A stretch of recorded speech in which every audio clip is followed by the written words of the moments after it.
Welcome to a very special Evo track battle where I've got over 1,000 horsepower to play with as we put the Aston Martin DBS Volante head to head with the Mercedes SLS Roadster.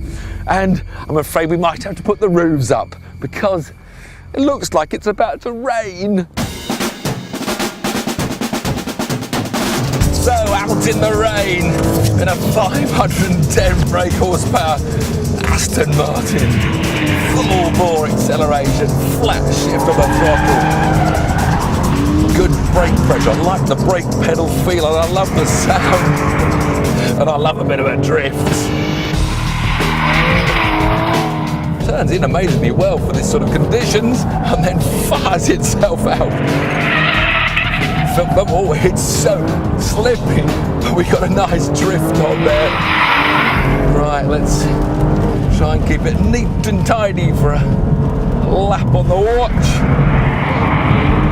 Yes, it's sideways, but I can assure you that for these conditions was neat and tidy. Fourth straight to second, a late apex. Feed in the power, feed in the power, feed. That's good. Find the traction. Up to third. Brake diagonally into this first chicane. Drop to second. Now this is where it's a wonder. Where do you go for third gear when you're cornering? Oh, I wanted it then. I'll grab it now whilst we're on opposite lock to open up this fast right with a bit of a twitch in the middle. Full throttle, fourth. It's been a good lap so far. Again, when do you take second? Do you hold third? I need third in the middle now. Don't want to make a mistake. It's been a good lap. Oh, feed, feed, feed, feed, feed. Don't get too greedy too soon, Tiff. Feed in the power. There, the rear's gone, but I can hold it nicely on the throttle. Oh, what about the dirt and bits and bobs? Up to third. One more chicane in second to survive. And now just the two high-speed bends to finish the lap. This is where the Aston really excels. A little bit of understeer as I go in. Neatly does it, Tiff. One corner to go. Again, a little bit of understeer. Lovely steering feel. I can feel the grip going as we flash across the finish line. The Aston sets the pace with a 1 minute 33.2 seconds. And so to the big growling V8 Mercedes. We've now got 563 brake horsepower. We've got 10% more torque. It gets to 62 half a second quicker in under 4 seconds. So on paper, it's much quicker, but in these conditions, whoa, it's just not quite as driver friendly as the Aston was.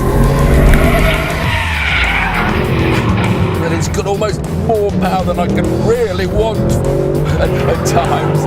It's a bit more understeer, oversteer, and a bit sort of a wobble this way and that. Time to calm it all down and go for a timed lap. Oh, sounds great, great roaring V8, not the classical V12. Oh, there we go, come on. Oh, spinning up the wheels spinning first, second, third.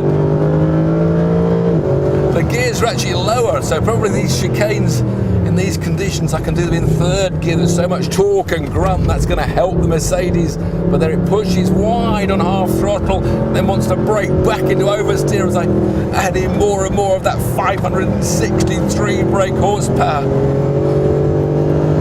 It's a much racier feel than the Aston, but in these greasy conditions, that's not necessarily going to help it. All this, I'm doing in a much higher gear. Feed, feed, feed. But it just wants to break away as you feed it, but then it plunges into an understeer, it goes from oversteer to big understeer. Now I can't feed in too much because the transition is so violent. If I leave big understeer and try and power through it, it just ends up in a big snap to oversteer. Oh, sounds lovely. I want to drive this car full mental in the dry, but in these conditions, It's just catching my attention. The flag is out. The session's over. Just got the one corner to do. And we're going to set the time for the Mercedes. The time for the Mercedes, 1 minute 32.3, just under a second faster. While the rain did its best to spoil our day, in the end it probably helped the Aston get close to the Mercedes. This SLS was a twitchy beast in the conditions, but its extra power and lighter weight was still enough to win it the day. This is not for the faint-hearted.